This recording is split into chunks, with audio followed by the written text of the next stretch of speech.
Hi friends, ఎలా ఉన్నారు అందరూ? అది 2008 ఏప్రిల్ 19th ఆస్ట్రేలియాలోని ఆమ్స్టాటన్ విలేజ్లో సాయంత్రం 6 నుండి 7 గంటల మధ్య సమయం అవుతూ ఉంటుంది. అప్పుడే అంబులెన్స్లోంచి ఒక 73 ఏళ్ల వృద్ధుడు ఒక 19 ఏళ్ల యూత్ని తీసుకొని ఎమర్జెన్సీ వార్డుకు వచ్చాడు. ఆ అమ్మాయికి ఆరోగ్యం బాగోలేక సుప్ర తప్పి కింద పడిపోయిందని చెప్పాడు డాక్టర్స్కి. ట్రీట్మెంట్ స్టార్ట్ చేసిన డాక్టర్స్కి ఆ అమ్మాయి కిడ్నీ, లంగ్స్ ఫెయిల్ అయ్యాయని, ఆ అమ్మాయి కోమాలో ఉందని అర్థమైంది. అంతేకాదు, ఆ అమ్మాయి స్కిన్ స్నో వైట్ కలర్లో చాలా ట్రాన్స్పరెంట్గా, సెన్సిటివ్గా ఉంది. తరచూ సన్లైట్లు తిరిగి ఏ మనిషి స్కిన్ కలర్ అయినా అంత ట్రాన్స్పరెంట్గా ఉండదు. ఆ అమ్మాయికి సంబంధించిన ఈ సంఘటనలన్నీ చాలా వేడిగా అనిపించాయి డాక్టర్స్కి. ఆ అమ్మాయికి సంబంధించిన మెడికల్ రిపోర్ట్స్ ఇవ్వాలని చెప్పి 73 ఏళ్ళ ఆ వృద్ధుడిని అడిగారు డాక్టర్స్. కానీ ఆ అమ్మాయి ఎవరో తనకు తెలియదని, తన దగ్గర ఎటువంటి మెడికల్ రిపోర్ట్స్ లేవని, పైగా తన ఇంట్లో నుంచి పారిపోయిన తన కూతురని ఇలా ఒకదానికొకటి సంబంధం లేకుండా చెప్తూ ఉన్నాడు ఆ 73 ఏళ్ల వృద్ధుడు. పైగా ఆస్ట్రేలియాలోని ఏ మారుమూల ప్రాంతంలోనైనా ఒక్కసారి హాస్పిటల్లోకి వెళితే ఆ పేషెంట్ యొక్క డీటెయిల్స్ ఆ డేటాబేస్లో రికార్డు ఉంటాయి. సర్ప్రైజింగ్గా ఆ అమ్మాయి రికార్డ్స్ కాదు కదా, ఒక్క ఐడి ప్రూఫ్ కూడా దొరకలేదు డాక్టర్స్కి. పైగా ఆ వృద్ధుడి ప్రవర్తన చాలా అనుమానాస్పదంగా ఉంది. చేసేదేమి లేక పోలీసులకి సమాచారం ఇచ్చారు డాక్టర్స్. సమాచారం అందుకున్న పోలీసులు వెంటనే హాస్పిటల్కి చేరుకున్నారు. హాస్పిటల్కి చేరుకున్న పోలీస్ ఆఫీసర్లలో ఒక ఆఫీసర్ ఆ 73 ఏళ్ల వృద్ధుడిని చూసి షాక్ అయ్యాడు. అసలు ఆ 73 ఏళ్ల వృద్ధుడు ఎవరు? ఆ 19 ఏళ్ల యువతికి ఆ 73 ఏళ్ల వృద్ధుడికి ఏంటి సంబంధం? పోలీస్ ఆఫీసర్ ఆ ముసలివాడిని చూసి ఎందుకు షాక్ అయ్యాడు? ఇవన్నీ తెలుసుకోవాలంటే let's get in our channel talk with Naresh.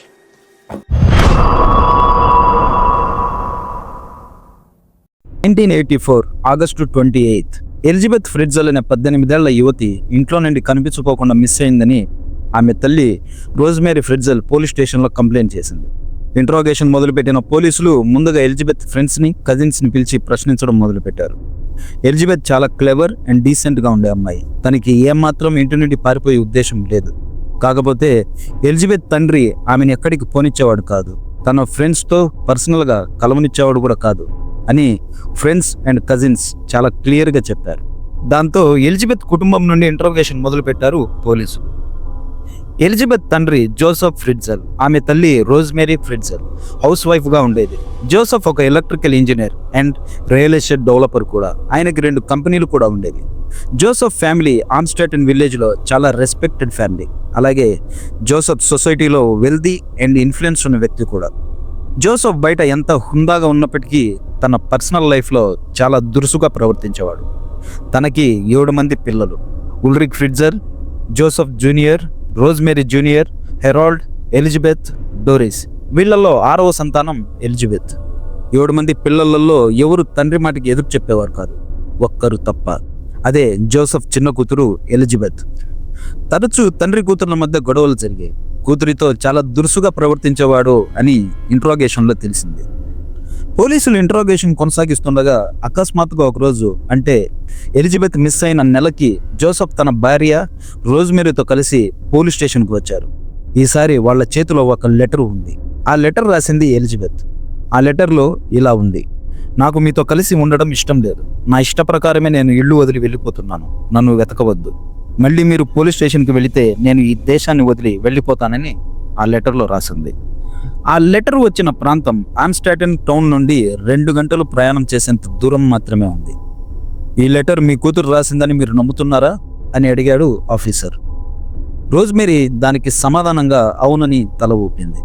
ఎందుకంటే ఎలిజబెత్ హ్యాండ్ రైటింగ్ తల్లి రోజ్మేరీకి బాగా తెలుసు. రోజ్మేరీ ఇచ్చిన స్టేట్మెంట్కి కన్విన్స్ కాక తప్పలేదు పోలీసులకి. ఎందుకంటే 1981లో, అంటే ఎలిజబెత్కి 15 ఏళ్ల వయసులో తండ్రితో గొడవపడి ఇంట్లో నుండి వెళ్ళిపోయింది.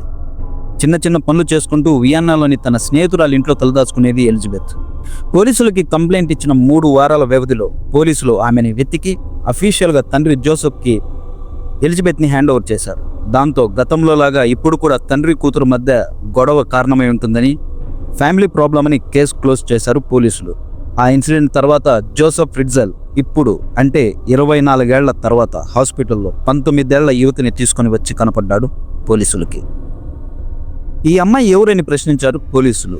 దానికి ఈ అమ్మాయి తన మనవరాలు కెరిస్టిన్ అని, 24 ఏళ్ల కిందట పారిపోయిన తన చిన్న కూతురు ఎలిజబెత్ కూతురని ఎలిజబెత్ ఇంట్లో నుండి పారిపోయిన తర్వాత తను ఒక కల్ట్ గ్రూప్లో జాయిన్ అయిందని, ఇంతకు ముందు కూడా ఇలాగే 2 పిల్లలని తన ఇంటి ముందు వదిలిపెట్టి పోయిందని పోలీసులకి సమాధానం ఇచ్చాడు జోసెఫ్.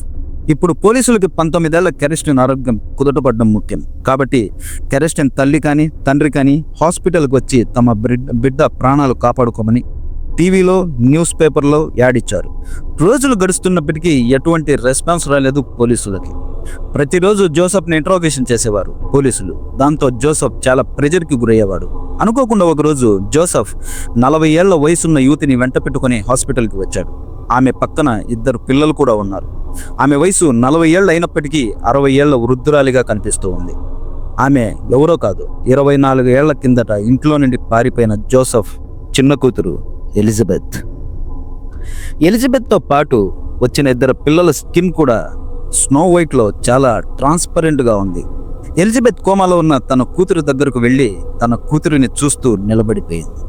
ఇదంతా గమనిస్తున్న డాక్టర్స్, కెరెస్టిన్ ఎప్పటి నుండి ఇలా ఉంది, ఇంతకు మునుపు ఏ హాస్పిటల్లో చూపించారు, ఆమె ఐడి కార్డ్స్, మెడికల్ రిపోర్ట్స్ ఇవ్వండి అంటూ ప్రశ్నల వర్షం కురిపించారు. కానీ ఎలిజబెత్కి కెరెస్టిన్ బ్లడ్ గ్రూప్ కూడా తెలియదు. డాక్టర్స్ అడిగిన క్వశ్చన్స్కి ఆన్సర్ కాదు కదా, కనీసం డాక్టర్స్ కళ్ళల్లో చూసి మాట్లాడే ధైర్యం కూడా లేదు. ఇలా చాలాసేపటికి తడిసిన కళ్ళతో, బరువెక్కిన గుండెతో జోసెఫ్తో కలిసి బయటకు వెళ్ళిపోయింది ఎలిజబెత్. కానీ బయట ఎలిజబెత్ కోసం పోలీసులు ఎదురు చూస్తూ ఉన్నారు. ఇంట్రాగేషన్ సెల్లో జోసెఫ్ని, ఎలిజబెత్ని, 2 పిల్లల్ని ఒకరితో మరొకరికి సంబంధం లేకుండా కూర్చోబెట్టారు పోలీసులు. ఇంట్రాగేషన్ మొదలై కొన్ని గంటలు గడిచినా ఎలిజబెత్ నోట్లో నుండి ఒక్క మాట కూడా రాలేదు. అప్పుడు ఒక పోలీస్ ఆఫీసర్, ఇప్పుడు నువ్వు మాట్లాడకపోతే నీ కూతురిని కాపాడలేవు, నీ కూతురు చావుకి నువ్వే కారణమవుతావన్నాడు. అప్పుడు ఎలిజబెత్, ఎప్పటికీ నన్ను, నా పిల్లల్ని నా తండ్రితో పంపించనంటే ఏం జరిగిందో చెబుతానంది చిన్న స్వరంతో. నీకు నీ పిల్లలకి ఎటువంటి ఇబ్బంది కలిగించకుండా చూసుకునే బాధ్యత మాది అన్నాడు పోలీస్ ఆఫీసర్. ధైర్యం కూడగట్టుకున్న ఎలిజబెత్ మాట్లాడడం మొదలుపెట్టింది.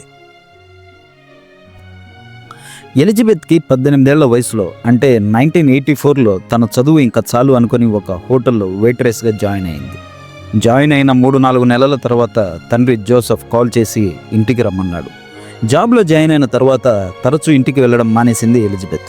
దాంతో తనకి కూడా కొద్దిగా రెస్ట్ దొరుకుతుందన్న ఉద్దేశంతో తన ఇంటికి వెళ్ళింది. అదే రోజు సాయంత్రం ఇంటి కింద బేస్మెంట్లో సామాన్లు సర్ది పెట్టాలని తనతో వచ్చి సాయం చేయమని అడిగాడు జోసెఫ్. దాంతో సరే అని బేస్మెంట్లోకి వెళ్ళింది ఎలిజబెత్. ఆ బేస్మెంట్ లోపలికి వెళ్ళడం ఎలిజబెత్కి కూడా ఫస్ట్ టైం. ఎందుకంటే 7 మంది పిల్లలతో పాటు తన భార్య రోజ్మెరీని కూడా బేస్మెంట్ వైపుకి వెళ్ళనిచ్చేవాడు కాదు. అటువైపు ఎవరైనా వెళితే గట్టిగా కేకలు వేస్తూ తిట్టేవాడు జోసెఫ్. బేస్మెంట్లోకి వెళ్ళిన ఎలిజబెత్ని డోర్ని లాగి పట్టుకోమని చెప్పాడు జోసెఫ్. డోరు కాస్త బరువుగా ఉండటంతో కొద్దిగా లాగి పట్టుకొని బరువు మోస్తూ ఉంది ఎలిజబెత్. అక్కడ ఉన్న సామాన్లు లోనికి తెచ్చే నెపంతో ఎలిజబెత్ వెనక్కి వెళ్ళి ఆల్రెడీ ఈథర్ లేదా క్లోరోఫామ్ అద్దిపెట్టిన టవల్ని ఎలిజబెత్ ముక్కు మీద గట్టిగా అదిమి పట్టుకున్నాడు జోసెఫ్. దాంతో స్పృహ తప్పి కింద పడిపోయింది ఎలిజబెత్. కళ్ళు తెరిచి చూసేటప్పటికీ తను ఒక బెడ్ మీద పడుకొని ఉంది. డోర్ బయట నుండి లాక్ చేసింది. అలా ఒకరోజు తర్వాత రాత్రి భోజనం, మంచినీళ్లు తీసుకుని వచ్చాడు జోసెఫ్. జోసెఫ్ లోనికి రాగానే గట్టిగా తోసుకుంటూ బయటికి పారిపోవాలని ట్రై చేసింది ఎలిజబెత్. కానీ జోసెఫ్ బలం ముందు ఎలిజబెత్ శక్తి సరిపోలేదు.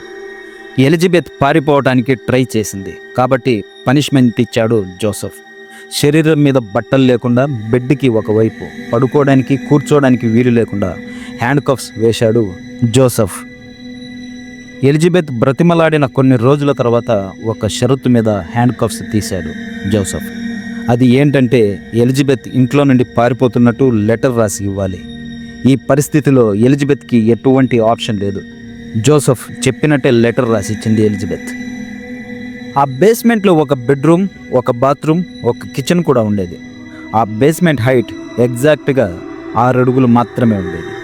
అందులో ఒకే ఒక బల్బ్. అలా 5 సంవత్సరాలు ఒంటరిగానే ఆ బేస్మెంట్లో గడిచిపోయాయి. జస్ట్ ఇమాజిన్, తన సొంత ఇంటి కింద ఎలిజబెత్ టార్చర్ అనుభవిస్తుంది. ఈ విషయం తన ఇంట్లో వారికి ఎవరికీ తెలియదు, ఒక్క జోసెఫ్కి తప్ప.